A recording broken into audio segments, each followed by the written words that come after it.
Welcome to PV Online. Everyone loves the weather, but no one can do anything about it.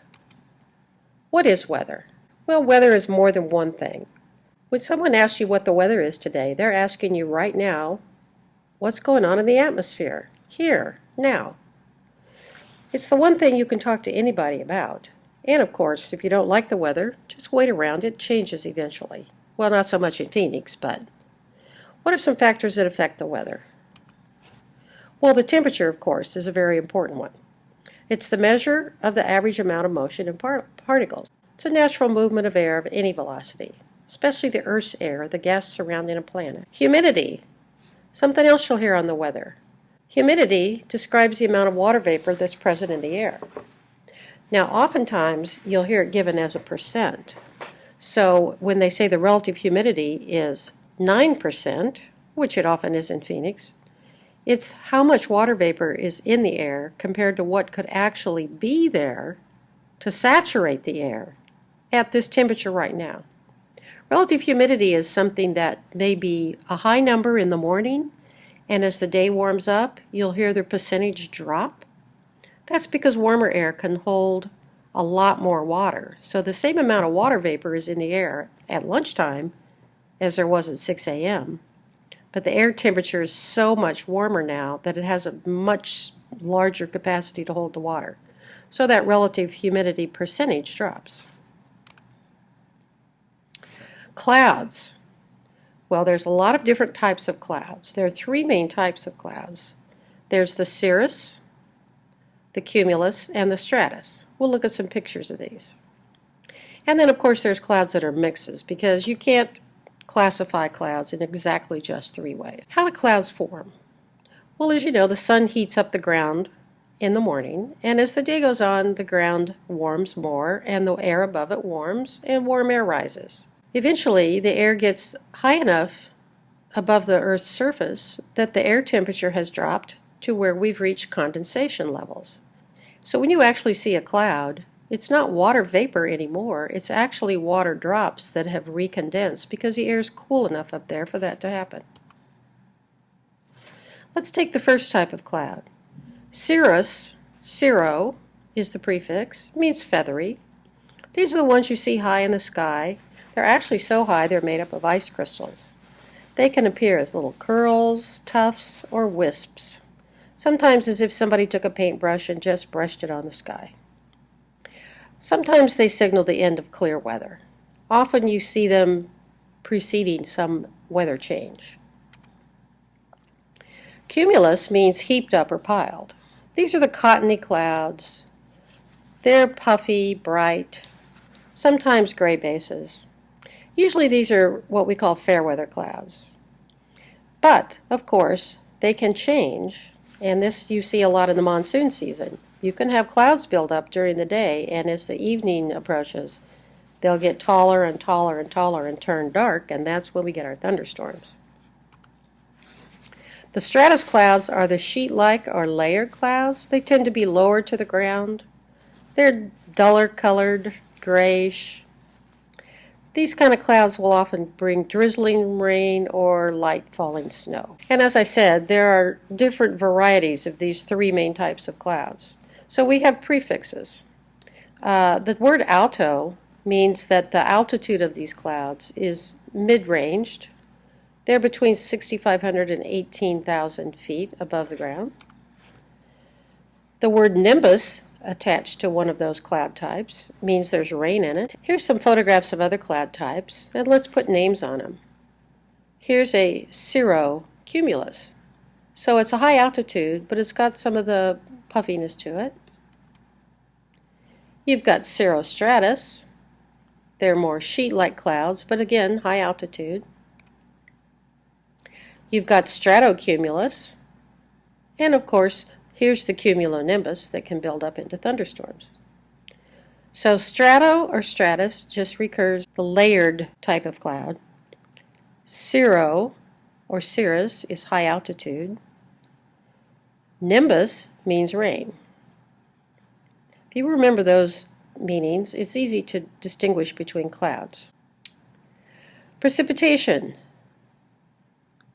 I think you all know what precipitation is. If water's falling from clouds, we call that precipitation. Now in Phoenix, most of the time we get precipitation as rain. Very rarely do we get sleet, snow. Well, hail. We do get hail with the thunderstorms in the monsoon season. The types of precipitation, again, rain, sleet, snow, hail. That's a really large hailstone there. I haven't seen one that big myself land in Phoenix. Okay, so we're going to go on with our little talk about the weather, lecture number 2. So let's talk about air masses. The definition of an air mass is just a large body of air, a mass of air, and everywhere in that mass of air are properties similar to a part of the Earth's surface over which the air developed. So let's look at the different types. Notice the first two are in red. They're tropical, which means they originate in the low latitudes and typically have warm air. If they're maritime, it means that they've originated over water, and so they have mild temperature but a lot of moisture. If they're continental, then they've probably originated over like Mexico for us, and they're warm air bodies, but they're also dry. Then we have two that are called polar. And now this just means that the air masses originated in the high latitudes, north of us, say Canada or northern United States. So again, there's maritime, which means over water, but cold water. Continental originated over land, so it's dry, but again cold. And then if it's extremely cold, we call it an Arctic maritime. That would be very cold and wet. So let's look at a map. This makes it a little easier to understand. So starting at the north part of the map, you see a continental Arctic air mass. Could be coming down from very near the poles. Very cold, very dry. The 3 blue air masses you see in the middle part of the map, maritime polar. Again, maritime because it's over the ocean, so it's wet and it's cool. Continental polar, cool but dry. And again, you can have air masses coming in off the Atlantic on the right side of your map, and they're also maritime, moist, and cool. Then you have at the lower sides of the United States, you see off Mexico, there's a red one, maritime tropical, out in the Pacific, and one over in the Atlantic. So this just means they're wet air masses, they're typically warm air, and they can move into the United States. And then from Mexico, you see continental tropical. You can get a hot, dry air mass move into the United States. So this is how we classify the air masses that move around in this country. Now we also have weather fronts. And so if you have these 2 air masses and they run into each other, there's a boundary between those 2 air masses. There's 4 types of fronts that can develop. First, let's start with a cold front. With a cold front, let's just notice the arrows. The cold air mass is coming in from the left side of your diagram. And cold air is dense. And you notice this is the boundary line for the front. It's a very steep line, and all of this cold air is very dense, and it comes pushing into this warm air mass over here. What happens at this boundary is the cold air lifts the warm air up. So notice the arrows going up. And as that warm air is lifted up quickly, it starts to lose its water vapor and develops clouds. Now this is going to develop cumulus type clouds. They're the vertical clouds. And again, you can often get cumulonimbus clouds, thunder and rain, from this type of cloud. And notice the funnel cloud. This is the kind of cloud that you can get tornadoes from. These air masses move quickly through. They might cause this severe weather, heavy rain, but they're usually over with in a pretty short amount of time. And then after the cold front passes through, you'll have clear skies, maybe some cumulus clouds around. Now let's look at the warm front. In this case, now notice the warm air is coming in from the left, but when it runs into this cold air mass, the cold air is denser. So what the warm air has to do is just kind of work its way up and over, and it will slowly push the cold air out. And as this air is rising again, the warm air is rising, moisture starts to develop into clouds. And so you'll get stratus clouds, you may get some rain along here. But notice this line, this boundary line, it's not steep at all like the cold front. So this kind of weather front can give you rain for maybe a few days. So it's a lot slower moving than the cold front. Now, another kind of front is an occluded front. In this case, the cold air front has caught up with a warm air front.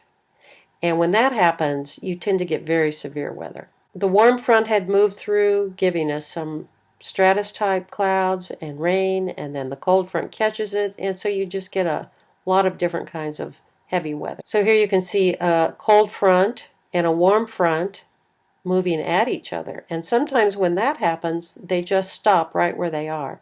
And that's what we call a stationary front. You'll typically have weather, rain, clouds, maybe for several days while these air masses just sit here. So those are the four fronts. What kind of severe weather do we get? You know, in Arizona, we get thunderstorms, we get lightning. Matter of fact, that picture looks a lot like the valley. Tornadoes we don't usually get in Arizona. But these are just three types of severe weather. A supercell, I think your textbook calls it a mesocyclone, is where a spinning updraft, it develops into a tornado. And this happens when the winds at the low altitude are blowing at a different speed in a different direction than the winds higher up. And these can drop down out of a cumulonimbus cloud. Here, of course, is a photograph taken of a tornado from a distance. Other kinds of storms, we have hurricanes and blizzards. So let's look at a weather map. How do weathermen build these maps? Well, they gather a lot of information. But just notice on here, there's a boundary. This is a front. That's a cold front. So the cold front has moved down from the north.